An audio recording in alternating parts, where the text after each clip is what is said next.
Носната полипоза е чисто заболување кое се јавува кај 1 до 4% од населението, со тенденција на пораст. За појавата, симптомите, како и третманот, поразговаравме со доктор Малинова Маринела од Невромедика. Носната полипоза представува хронично воспаление на слузницата на носот и параназалните синуси, што се карактеризира со топчести гроздести формации во носот, кои што имаат бледо-сива боја и пивтиеста конзистенција.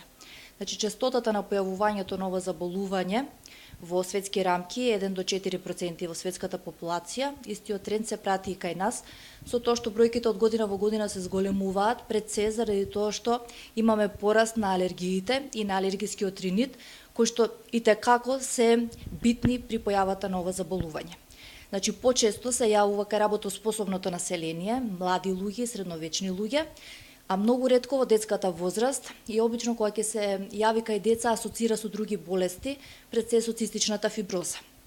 Сега почесто е кај мажи отколку кај жени. Најчесто се јавува како резултат на алергии, што веќе спомнав,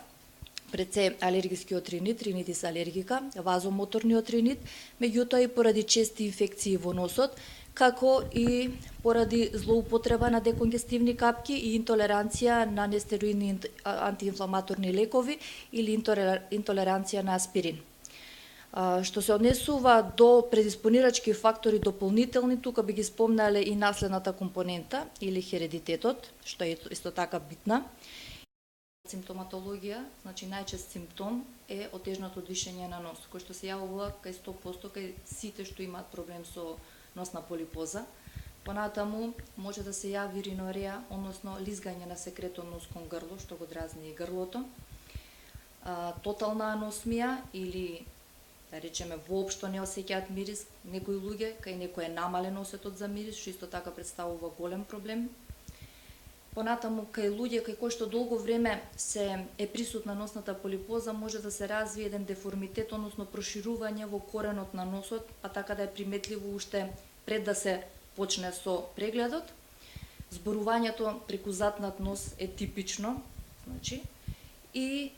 кај одредена популација се јавува главоболка, меѓутоа од симптоматологијата тоа е на последно место, бидејќи не се јавува кај сите пациенти кои што имаат проблеми со носна полипоза. Најчести предилекциони места каде што се развиваат полипите се средниот носен ходник, односно природните отвори остиуми на синусите, слободниот трап на средната носна школка, етмоидалниот лабиринт, како и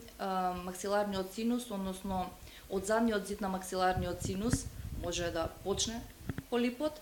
преминува преку антрумот, доаѓа во средниот носен ходник и се спушта кон епифаринксот, така да овие полипи, познати како антрохванални полипи, се всушност во форма на бисаги, обично се унилатерални или еднострани, солитарни и се јавуваат кај помлади луѓе.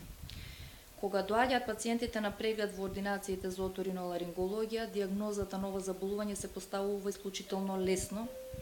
Прегледот е безболен, значи се прави прво предна риноскопија или преглед на носот во предниот дел и средниот дел со предниот риноскоп, така да се забележуваат уште при самиот преглед тие пивтиести формации, гроздести, кои што се наоѓаат или во едната страна на носот или се наоѓаат обострано, може да бидат буквално да го блокираат цел нос, може да се гледаат само во позадинскиот дел, кога не сме доволно сигурни дали се работи за носна полипоза. Значи правиме преглед и на задниот дел со задна риноскопија или со фиберназофарингоскопија, преглед со ендоскоп, со камера, и тогаш ја утврдуваме дијагнозата и дури може од прилика да се види од кој синус потекнува полипот, бидејќи најчесто станува збор за полипи чии што лежисте се наоѓа во синусите. Така да поточниот термин за носната полипоза би бил синоназална или риносинусна полипоза, бидејќи потекнува пред се од самите синуси, најчесто од етмоидите, но и од максиларните синуси. Понатаму правиме преглед на грлото, кој што може да биде без орофарингоскопски преглед без никакви проблеми, меѓутоа може да има и одредена црвенилосувост или надразнетост, бидејќи, како што спомнав, луѓето со полипи во носот не спијат со дишејќи преку нос, туку со отворена уста, така да воздухот не е ни пречистен, ни навлажен, ни стоплен, доаѓа директно место од носот кон грлото во грлото, па го дразни и го иритира грлото. Во дијагностиката може да ни послужи и рентген, снимка на нос и параназални синуси, што последно време ја избегнуваме, бидејќи се оди кон компјутерска томографија на носи параназални синуси, бидејќи евалуацијата на тој начин е комплетна, затоа што ги добиваме сите синуси на увид и носот, значи фронталните, етмоидалните, максиларните, сфеноидалните синуси, заедно со нивните ѕидови, слузница, содржина, така да исклучиво преку компјутерската томографија и можеме да оцениме дали некој пациент е кандидат за оператива или третманот на неговото заболување ќе оди конзервативно. Биопсија се земе исклучително ретко, тогаш кога се сомневаме за карцином. Обично тоа се унилатерални полипи кои што крварат и обично тоа е кај постарата популација. Може да се направи и допирсоватен трегер, кој што кога се сомневаме дали станува збор за полипи или е некоја хипертрофија на носните школки. Тоа е во однос на дијагностиката, а диференцијално дијагностички помислуваме на јувенилен ангиофибром понекогаш, на карцином на носот и хипертрофија на носни школки. Во однос на лекувањето, терапијата секако почнува конзервативно, додека добиеме доволно податоци, како што спомнав, додека ако има потреба се реализира компјутерската томографија, се препорачуваат кортикопрепарати дадени периост или локално. Меѓутоа, кога избираме да дадеме преку уста кортико,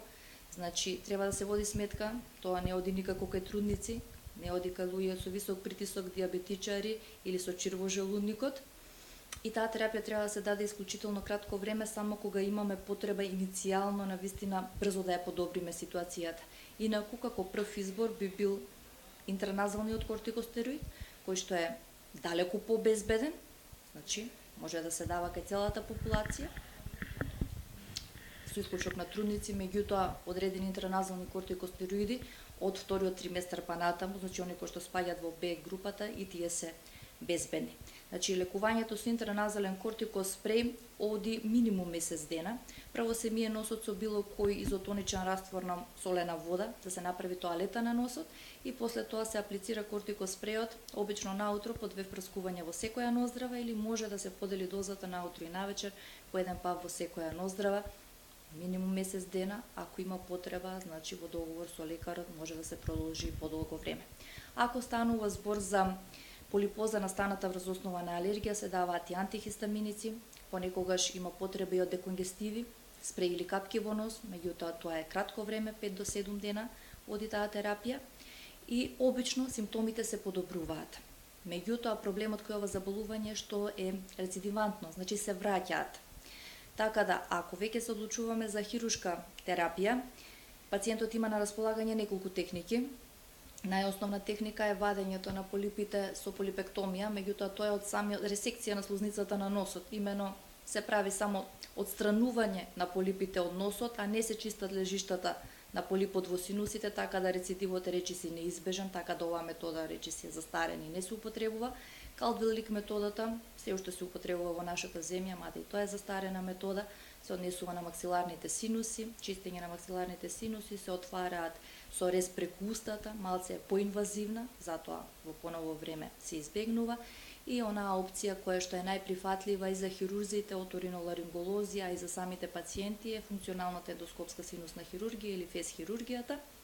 која што се работи воопшто ендотрахеална анестезија,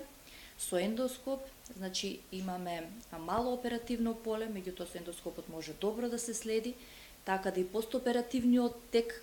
е многу подобар за пациентите. После тоа има потреба од многу помалце терапија и многу помалце болнички денови за разлика од класичната хирургија, така да пациентите се позадоволни заради тоа што се влегува преку природните отвори на синусите, а исто така е подобро и за лекарите. Кога завршуваме со делот со хирургијата, секојаш пациентот се враќа на медикаментозен третман. Значи, обично се препорачуваат антибиотици од групата на макролиди за да се спречат инфекциите и уште една доза интраназален кортикоспреј. Може воопшто да нема рецидиви после хирургијата, што е одлично, се смета за голем успех, меѓутоа, ако носната полипоза е алергиска, во голема мера имаме рецидив на заболувањата. Затоа, пред да донесеме одлука дали некој пациент треба да се оперира или не, треба да се направат определени испитувања, па и алерготестови, нели, добро да се размисли околу постапката. Целта инаку на лекувањето секако е да се решат проблемите, значи да се намалат или отстранат полипите, што би го вратило нормалното дишење на носот, што би ја подобрило функцијата на мирис, да се врати комплетно или барем само делумно, да се врати равнотежата на мукоцилиарниот клиренс на носот и синусите и да се спречат рецидиви.